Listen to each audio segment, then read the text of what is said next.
qurxamo libaaxii dadku gacashanaya garbodkay cayaaraan shabeelkii wax goyn kulan wanaagsan dhagaystayaal waxaan ahay Axmed Maxamed ku soo dhawaada barnaamijka tusmada sharciga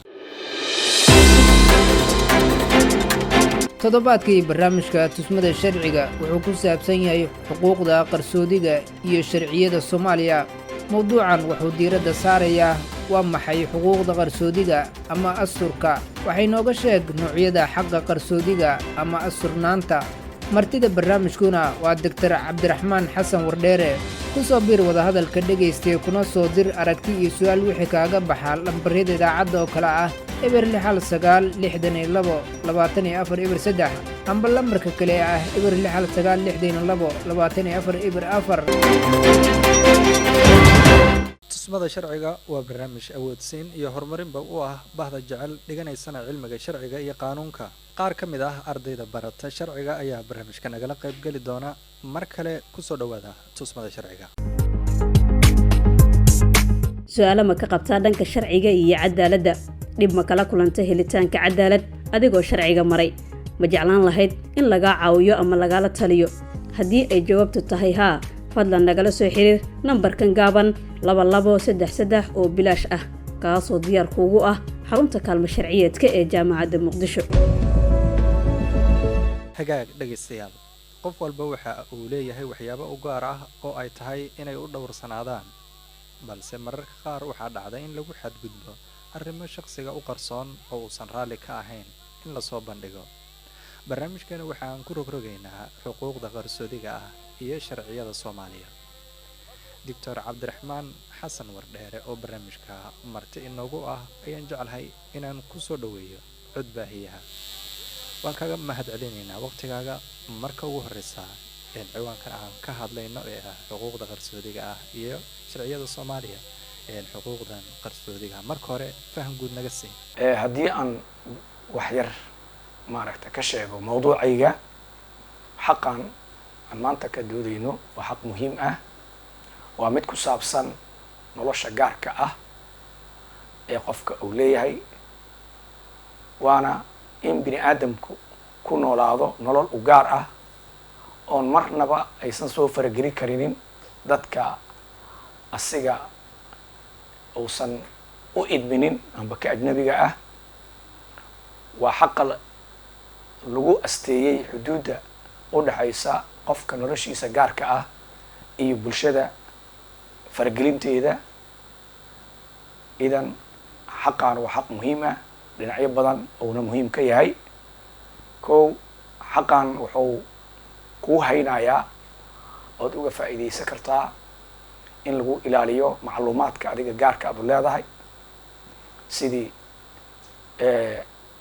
akoonkaada iyo statementigaada dhaqaale in uu kuu qarsoonaado arrimaha ku tacalluqo caafimaadkaada gaarka ah iyo waxa adiga aad qabtid inaynan dadka kale la wadaagin dadkuna aynan kusoo xadgudbin waxaa kaleetood oo xaqan oo kuu xafidayaa jirkaada bidqabkiisa in lagu soo farageliyo bidqabkaada مثلا in lagu qasbo daawo aadan rabinin in tijaabooyin jirkaada lagu sameeyo in qaliimo lagu sameeyo oo adiga diyaar u ahaynin xaqan wuxuu ku ilaalinayaa oo sharciga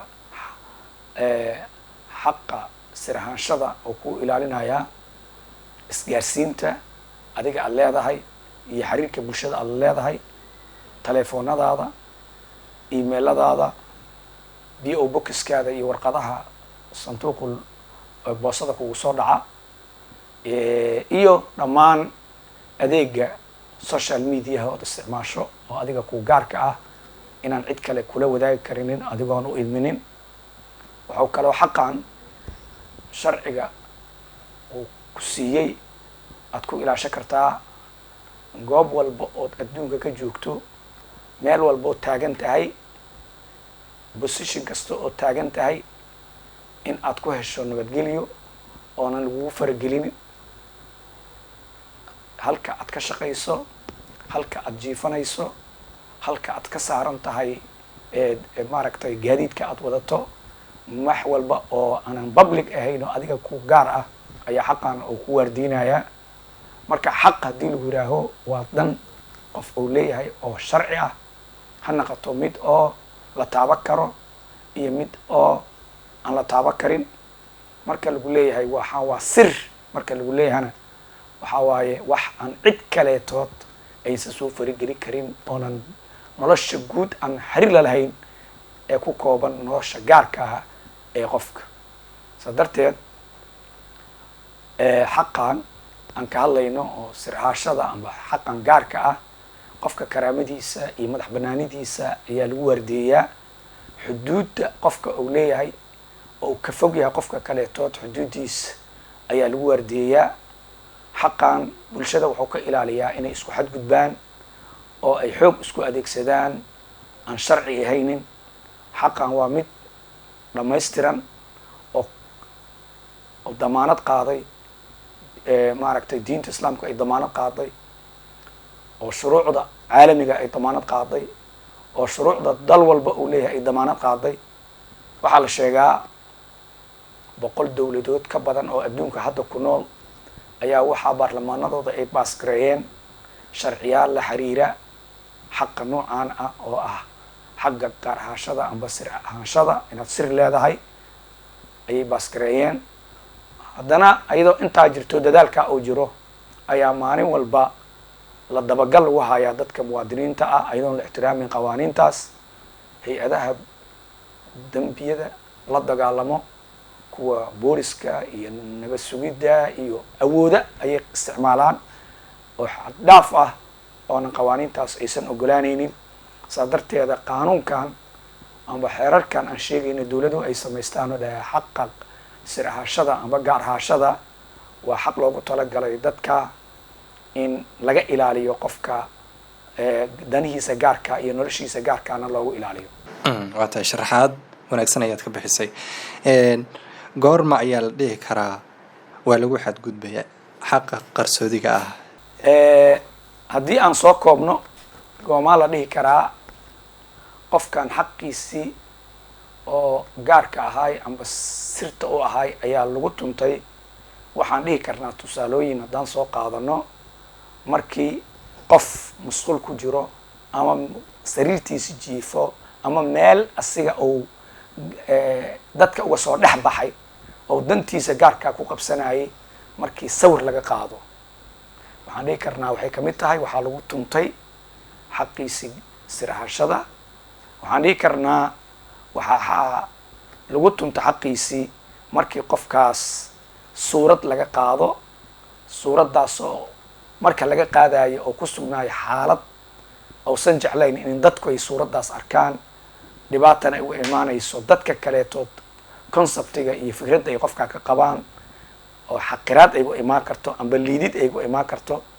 waxaa kamid a hadal ou qortay oo meel dhigtay oo gashtay oo ugu talagalay si privacy ah inuu u kaydsado documentigaas, in qaar kamida inta la qaado la nashriyo lala wadaago dad kaleetood ayadoon idan laga qaadan qofkii qoray ama qofkii warqadaa loo diray iyadoona laga idan qaadan warqadii lagu soo diray dhexda loo galo waxa ku qoran warqadaas iyo faqaraadkeedii iyo qaybihii warqadu kamid ahayd qaar kamida la qaato oo aanan loogu talagelin in la qaato, haddana laga yaabeeba in wixii la qaatay haddana public meel publica lasoo dhigo.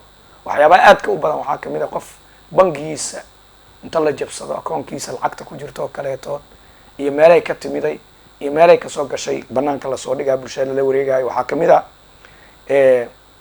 magacaada amba sawirkaada ah lagu dhajiyey in loo adeegsado ayadoo lagu raadinayo dheef benefits, ayadoo dadka looga raadinayo. waxaa kamid a macluumaad adiga kugu saabsan oo datadaada personal datadaada inta la qaato dad kale lala wadaago ayadoo niyad xumo loola jeedo, oo dadkaas in ad lala wadaagay waxaas in loola jeedo inay ku ceebeeyaan amba ay wax kaa sheegaan, oo adiga datada lagugu dhiibay oo hay lagu yiri dantii laga lahaa ee lagugu dhiiba danaan ahaynin aada u bixisid ayaa kamid a.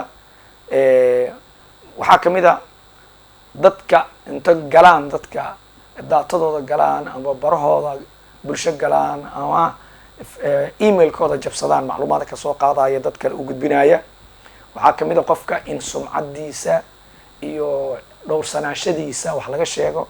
waxaa ugu daran waxaa kamid a mathalan qoys oo isguursaday oo lamanayaal ah oo mid kamida amba ha kala tagaana amba ha isla joogaane banaanka maalin walba ku sheegayo qofka kaleetood waxyaabaha ay qolka nolosha markay isla joogaan ay isku sheegtaan amba ay sameeyaan banaanka geynayo qofka waayo qofka yani amba tusaalooyinkaasaan ka bixi karnaa marka lagu xadgudbo xaqa noocaana.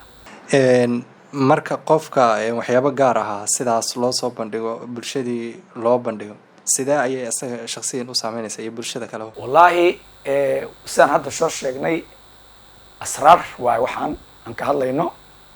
sirtuna waa amaana waxayna saaran tahay qofka wax loo siraysta oonba sirtaa ogaaday ayay saaran tahay.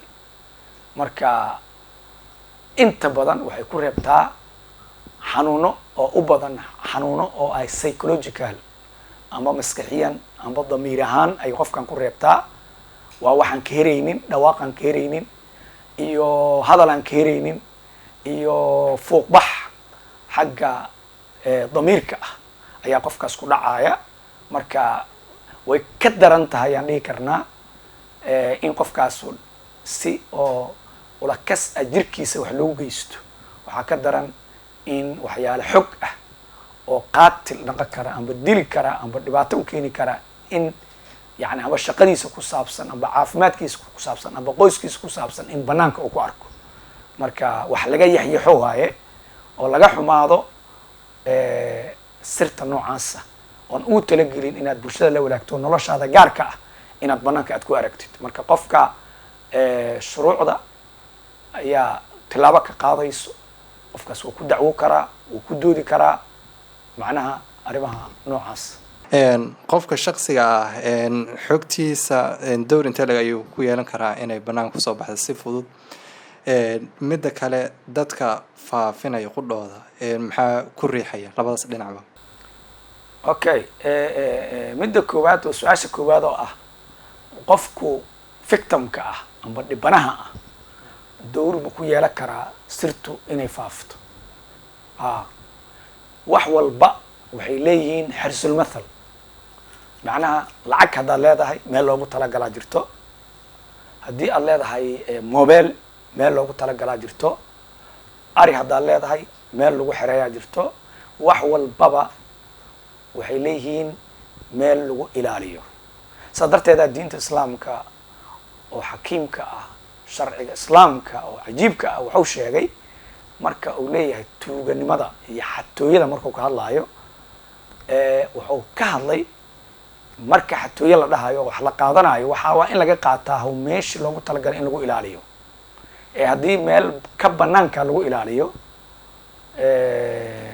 waxba ciqaab ah oo cuquubada hadda diinta ku qoran oo xoogga leh oo ah jirka bani aadamka maqaar kamida in la jaro ma ka dhalanayso. saas darteed haddii aan dhahno waa xaq sirtu, qofka waxaa la rabaa xaqiisa oo sirta ah inuu ku ilaashto xirsulmathalkii loogu talagalay. xirsulmathal maxaan ula jeedaa meel loogu talagalay in sirta lagu xafido.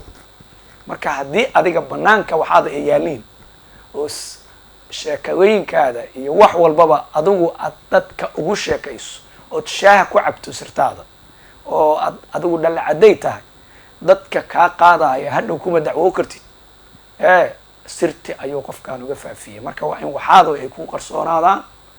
emailkaada adoo furan ha ka tegin. warqadahaada oo bo box kugu soo dhacay ayakoo jeebka kugu jira guriga ha dhex dhigin. xafiiska shalfiskiisa ha iska dhigin.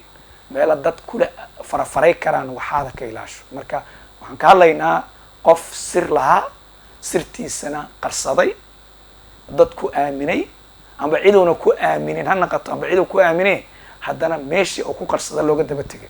mathalan haddii baqshad qof ou shaqaalahada kamid ama darwalkaada aad tiraahid wasaaradda boostada iga soo qaad ee ou aado ee baqshad xiran oo draft xiran ou soo qaado ee baabuurka dhexdiisa intuu ku furo ou aqristo macluumadaada iyo sirtaada ganacsi aqristo ee uu kuu sharooteeyo ee uu kuu keeno ee kadib sirti ou banaanka ou ka gato uu ka faa'iido qaybtaadi dama rabaa su-aasha qaybta dama inaan kuu sheego wuxuu ka faa'iidaya qofka sirta faafiya sirtu maray lacag leedahay lacag bay leedahay sir waxaa jirto ganacsi oo lacag leh oo la gudbiyo sirta caafimaadka aada maraa waxaa laga heli karaa in dad kale oo cadowgaada ay ka faa'iidaystaan oo tartan kula jiro haddii lagu yidhaaho ninkan wuu jiran yahay cudurradaasaa laga helay cadowgaada waa farxa ya matalan ardayga oo kale jaamacad dhigto haddii ou akoonkiisa gaarka ah darajadiisa loogu shubo arday tartan kula jiray haddii oo u sheego ninka shaqaalaha ah oo yidhaha hebel oo galaas kula dhigto intaasoo keena ma ogtaa ay tahay waa sir waa macnaha waa sir khatara marka horeba jaamacad laguma talagelin in waxaan banaanka lagu soo dejiyo qof kastaba akoonkiisa loo dhigaa laakiin yaa ogaa kara qofka shaqaalaha ah qofka shaqaalaha marka hadduu sirti gudbiyo yidhaha hebel buundadaas oo keenay maxaa ka dhalan kara meeshaas muxuu ka faa'iidayaa kan loo sheegay kan laga sheegay sa maxaa ku dhacaya waa dareemi kartaa markaan eegno xuquuqdan gaarka ah ee qofka in la dhowro mas-uuliyaddaas iyay saaran tahay xuquuqda qofka ku xadgudbaaya aniga waxaan leeyahay matalan nolol gaaraan leeyahay xaq gaaraan leeyahay xaq siryaan leeyahay cid walba ee ajnabiga ah oo maslaxa ay ugu jirto sirtaas inay hesho ayaa mas-uuliyad ka saaran tahay in ay iska ilaaliso leanna sharcigu wuxuu la hadlayaa qof walba si public ula hadlaya qof gaar la hadli maayo wuxuu naga karaa qof caadi ah oo shibil ah wuxuu naga karaa qof shaati dawladeed wadato wuxuu naga karaa yacni qof ajnabi ah wuxuu naga karaa qof qoyska kamida cid walba ee lagu helo falkaas faafinta sirta ayaa wuxuu noqonayaa eedaysane inuu ku eedaysan inuu sirta xaqa ninkaas ou lahay oo banaanka soo dhigay qofkaasaa ku eedaysan markaan eegno xuquuqda qarsoodiga ah ma noocyo ayay leedahay qeybo ma sii kala darajo sarreysaa hadda waxaan kuu sheegay 4 nooc aan kuu sheegay 4 nooc oo ugu muhiimsan waxaa waaye sirta macluumaadka number 1 waxaa ah macluumaadka informationkaada inuu banaanka u aado waa khatar marka waxaa kamid informationkaasaan kuu sheegay hantida aada leedahay in mise waaye caafimaadkaadu muxuu yahay darajadaada oo maaragtay oo aad ku ag leedahay qofkaada madaxda ku ah yacni iyo waxa uu ku siiyo iyo benefitska aad ka hesho maxay tahay waxyaaba yaryar oo sidaas ah oo macluumaad ahaa jiro marka macluumaadkaas iyo macluumaadka ganacsiga cafwan warqadaha lagu soo diraayo iyo transactionska idin dhex maraayo dadka iyo daatada xisaab xirkaada waxaas oo dhan oo shirkadaada meeshay marayso iyo dadka aan shaqada ku lahayn inay ogaadaan waa number 1 midka labaadna waa midka oo ku saabsan khusuusiyaadkaada jirkaada soo u yaallo shaatiyaad wadataa qamiisaad wadataa macawisaad wadataa dharaad wadataa inta dadka aad la wadaagto way kaa muuqataa marka waxaa jirto qaar adan ogolayn in dadku kaa ogaadaan qaarkaas marka in inta lagaa qaado adigoo ku jiro meel khaas ku jiro sawir lagaa qaado amba dayax gacmeed ku sawiro amba bini aadam kale ku sawiro amba baqbaq lagaa fiiriyo dad lala wadaago iyaduna waa yani lambarka labaad midka saddexaad waxaa ah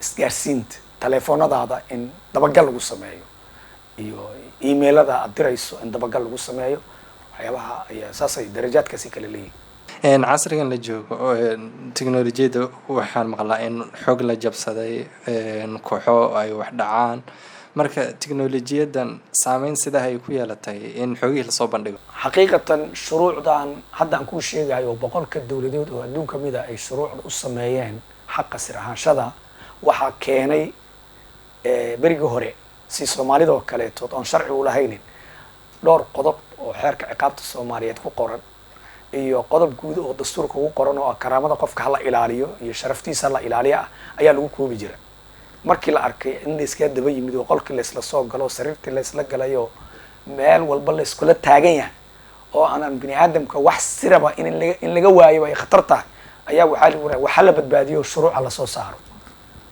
marka banaanka saan wixii oo dhan u imaanin war aanan ximaayo siino daryeel siino dadkan xuquuqdooda hala ilaalisho. marka saasay waxaa ku yimiday teknolojiyada faldambiyeedka ay soo kordhisa adduunka kusoo kordhisaa waxaa kamid a in asraartii iyo sirtii dadka oo dhan ay kashifanto. marka taasaa qawaaniintan loo sameeyey si aan teknolojiyadaas looga faa'iidaysto dhinaceeda wanaagsan oo aan looga faa'iidaysan dhinaceeda xun. markan dhanka iyo ka qaybgalayaasha ayaan eegaynaa.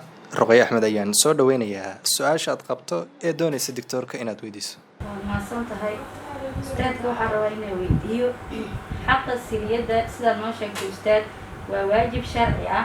hadda ustaadii waa maxay shuruucda ka hadashay waajibaadka siriyadda? Ruqayya waa mahadsan tahay. xaqa siriyadda waa khusuusiyadda qofka uu leeyahay waa waajib dhinaca sharciga ah. waxaa sheegaya dastuurka ama dasaatiirtii Soomaaliya oo dhan oo soo bixi jirta way ka hadlayaan karaamada qofka uu leeyahay. karaamadiisana waxaa kamid a inuu ubad qabo waxyaabaha sirta u ah oo ku saabsan asiga noloshiisa gaarka ah ku saabsan in la ixtiraamo ayaa dasaatiirta ku qoran. cutubka 2 qodobadiisa aada uga hadlayo si guud. waxaa kamid ah baaqa caalamiga ah xuquuqul insaanka 1948 soo baxay. qodobka 12 ayaa ka hadlayo in la ixtiraamo nolosha gaarka ee qofka uu leeyahay. waxaa ka hadlayo heshiiska caalamiga ah xuquuqda siyaasadda iyo madaniga. qodobka 17 1966 ayaa ka hadlayo xeerarka maaragtay dalal badan oo samaysteen aan ka hadalna hadda. annaga xeerarka ugu muhiimsan ee ka hadlayo waxaa waaye xeerka ciqaabta oo ciqaabayo cid allaale ciddii ku xadgudubto qofka sirtiisa iyo warqadihiisa iyo xogtiisa fariima qoraaleedkiisa oo dhan ku xadgudubta. waxaana aada uga hadlaya dhowr qodob 472 73 74 75 76 intaasoo dhanba way ka hadlayaan. qodobadaas ayaa ka hadlaya shaqaale dawla ha naqato qof caadi ha naqato qof allaale qofkii ka faa'iidaysato sir qof kaleetood ayaa uu ka hadlaya. marka waa ammaano cid walba saaran inay ilaaliso waxaa sirta ah ee lagu ammaanaystay. meelahaas ayaana faahfaahintooda laga helaa insha allah. waayahay markan waxaan soo dhaweynayaa Yuusuf Cabdullaahi. Yuusuf soo dhawow su-aasha aad qabto ee doonaysa doctorka inaad la wadaagto. waa mahadsan tahay ustaad. aada u mahadsan tahay. su-aasheeda aan su-aalayaan weydiinaya ustaadka. ustaad xaqa siriyadda ayaa noo sheegtay waa waajib sharci. sidee diinta xaqa siriyadda ugu hadashay marka? diinta islaamka waa marjica asaasiga ah ama waa isha keliya la rabo in lagu dhiso qawaaniinta dalka oo dhan sida uu dastuurku sheegayo. saa darteeda markii laga hadlaayo xaqa khusuusiyadda ama xaqa sir ahaanshada markii laga hadlaayo diinta waa inay asal ku yeelato ilaalinta xaqa. marka diinta islaamka markii dib loo fiiriyo waxay si guud uga hadlaysaa xifdinta iyo ilaalinta danaha guud ee bini aadamka uu leeyahay sida caqligiisa naftiisa karaamadiisa maaragtay maalkiisa kolley iyo sharaftiisa iyo cirdigiisa wax allaala wixii arrimahaas ku saabsan oo sir ah in banaanka lasoo dhigana waxay kamid noqonayaan in lagu xadgudbay maslaxada guud iyo danta guud iyo maqaasida guud ee diinta islaamka ay hala dhowra tiri. si gaar ah xaqan wuxuu shareecada islaamka uu ku leeyahay mug fiican ama muuqaal fiican uu ku leeyahay. maxaa yeelay shareecada waxay aada ula dagaalantay in qofka inta la dhagaysto waxa lagu sameeyo xatooyaha lagu sameeyo xogtiisa inta la dhegaysto. waxaa kaleetooda diintu aada ula dagaalantay in qofka uu dabagalo oo raadiyo cawraadka iyo waxyaabaha oo dadka cawradooda ah. cawrana waxaa la yidhaahaa waxa qarsoodida ah oo qofku uunan rabin inay banaanka yimaadiin ayaa cawra la yidhaha. tajasuski ayaa aayado qur-aan diidayaan. zawjada iyo zawjka isqaba ama yani dadka lamanayaasha isqabo sir badana iska hayaan, marka sirtooda in ay kala gudbiyaan, ay saaxiibadooda kaleetood oonan qoyska ka tirsanayn u gudbiyaan, ayadana waxay noqonaysaa faafin la faafiyey. nabigeena calayhi salaatu wasalaamna axaadiis badan ayuu ku sheegay arrintaasoo dhibaatada ay leedahay. dhacdooyin badan ayaa jiro oo fi cahdi saxaaba dhacay oo hadda meeshaan aan lagu soo koobi karinin, oo sir la faafiyey dad loo ciqaabo ah. nabigeena calayhi salaatu wasalaam waxaan soo qaadanaynaa xadiis ou dhahay ha raacraacinina dadka cawradooda. dadka cawrada ay leeyihiin yaan la raacraacin. qofkii muslin ah ee walaalkii oo muslima cawradiisa raaco, asagana ilaahay ayaa cawradiisa raacaya. qofkii cawrada uu leeyahay ilaahay banaanka uu soo dhigo oo uu banaanka soo dhigana waa qof fadiixoobay, waa ceeboobay. maxaa yeelay ilaahay ceebtaada oo dhan uu ogyahay, banaanka uu soo dhigaya. dadka ayaa ogaanaya ceebtaada haddii ilaahay cawradaada uu banaanka soo dhigo. marka waxaa kaloo leeyahay qofkii dhegaysta qof kaleetood war uu sheegayo ama telefoonkiisa ama war uu sheegayo qofkii maqla isagoo dhibsanayana qiyaamo dhegtiisa waxaa lagu shubaa maar la dhalaaliyey ayaa dhegaha looga shubaa.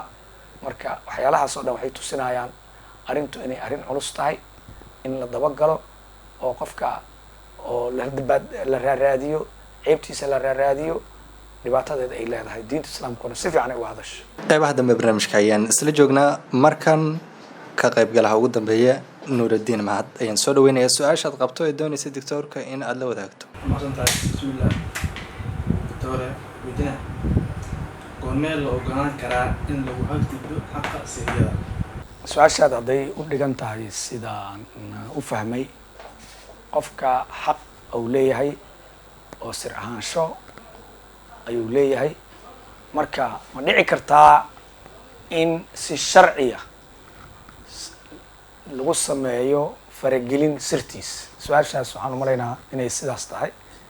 su-aal muhiim ah. qofka bini aadam waaye, sirtiisa asagaa iskale, noloshiisa gaara asagaa iskale. waana kasoo hadalnay xaqa uu leeyahay in loo qariyo oo asiga uu haysta noloshiisa gaarka ah. laakiin haddana marmar waxaa jiri karto oo hay-adaha qaranka ama danta guud iyo isku dhacaan. oo macnaha hay-adaha qaranka maxay ka shaqeeyaan danta guud. danta gaarka ah iyo danta guud hadday isku dhacaan waxaa la qalibaa ama la hormariyaa danta guud. marka qofka haddii loo baahdo dan guud looga baahdo in dantiisa hoose banaanka lasoo dhigo, waxaa qasab noqonayso iyadoo loo maraayo procedure sax ah iyo habraac sax ah oo sharciga ku qoran in sirtiisa la ogaado. tusaale kooban, qof ayaa raba inuu safro terminaalka elboorka ayuu rabaa inuu galo. shandado wataa, qalabo wataa, dharaa ugu jiro. iskaana la marsiiyaa saan ognaha soo ma. iskaanka muxuu ogaanayaa?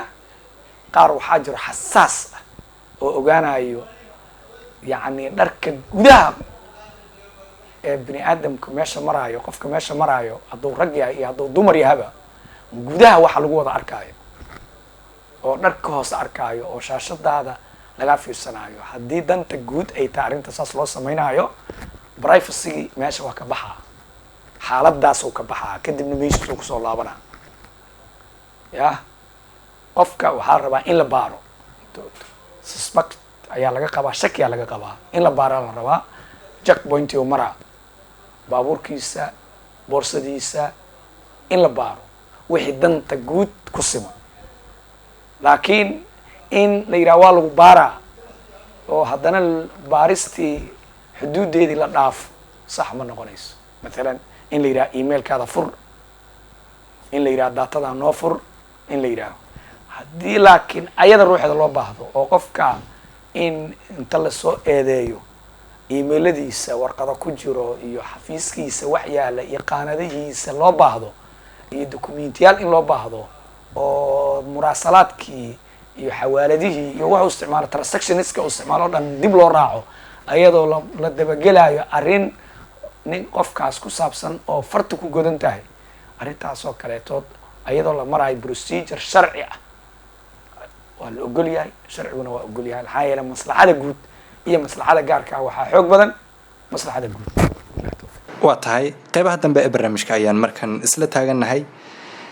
intaanan soo xirin doctorka aan siiyo talo iyo dardaaran waxa uu la wadaagayo dadweynaha. maadaama aan ka hadlayno xaqul khusuusiya waxaa waaye cawra sirt waaye waxaan diintuna waxay u taqaanaa cawra dhinac kamida waa cawra wax qarsoon waaye waa qof in banaanka lasoo dhigo ceebihiisa qofka marka cawra haddii la yidhi sirta in banaanka lasoo dhigay ee looga faa'iideysto in dad lagu dhibo qofkaa lagu dhibo sirta iskale lagu dhibo cawray noqonaya cawradiisu banaanka lasoo dhigay ay noqonaya maxaa yeelay haddii qofkas wax ay wejiga fiican laga sheego waxaa laga yaabaa ayadoo la sheegayo wejigii fiican haddana inay dhibaato ku noqoto oo asigu rabin xataa wejigii fiicnaay oo asiga lahaa haddii xataa wax fiican laga sheegayo inuusan rabin wejigaas fiican oo laga sheegayo inay dad kaleetood ay gaaraan wejigiisa fiican. hadday weji xum ay tahana waaba cawraba. marka aad waxaa hadda adduunka loo saaraa xoogga arrimaha ku saabsan caafimaadka qofka. marka dadka beshinka ah oo dhibaataysan oo isbitaalada jooga oo cudurrada kala duwan qaba inaanan xogta dhaqaatiirta ogaanayso oo kaaliyaasha ay ogaanayaan kaaliyaasha ay ogaanayaan oo dadka xataa soo boqa ay ogaanayaan inaan lala wadaaginin dad kale ilaa biqadri daruura baahida in lala wadaago waxay loo baahan yahay bis. maxaa yeelay waa saameyn ay bay ku yeelan kartaa bukaankii, waxaa laga yaabaa inay ku yeelato qoyskii, waxaa laga yaabaa inay ku yeelato noloshiisa dambe. marka meelaha aadka laska ilaaliya waxaa kamid a arrimaha ku saabsan qofka bukaanka ah waxyaabaha qarsoodi ah ee laga ogaado in oo dhakhtarka u sheegayo oo baarista lagu ogaado wixii sharciga oo ogol yahay in banaanka la keeno mooyaane ama baahi argentiya loo qabo inaanan banaanka la keenin. dadka daatadooda iyo teleefoonadooda iyona haddii aanan khatar uusan ka jirinin ammaanka guud iyo maaragtay danta guud iyo maslaxada guud ee dalka ayadana inaanan banaanka la keenin. baraha bulshada oo dadka ku waasheen oo ayagoo qolkooda ku jiro, musqushi ku jiro, jikadii ku jiro, sariirta iska soo duubayaana inaynan la wadaaginin bulshada oo ilaahay uga baqaan suuradahaas foolka xun oyna dadka ku dhiirigelin in dadka arrimahooda gaarka ah oo ilaahay u asturay aanan banaanka la keenin. wasalaamu calaykum waraxmatullahi wabarakaatu. intaa ayaan saaxiibayaal kusoo gabagabeynaynaa barnaamijka tusmada sharciga. waxaan kusoo qaadanay xuquuqda qarsoodiga iyo sharciyada Soomaaliya. waxaa barnaamijka marti ku ahaa Dr. Cabdiraxmaan Xasan Wardheere. waxaa ka qayb galay Ruqayye Axmed, Yuusuf Cabdulaahi iyo Nuuridiin Mahad. intaan mar kale ku kulmi doono sida ay nabadgelyo. ma gurxamo libaaxii dadku gacashanaya garboodkay cayaaraan shabeelkii wax goy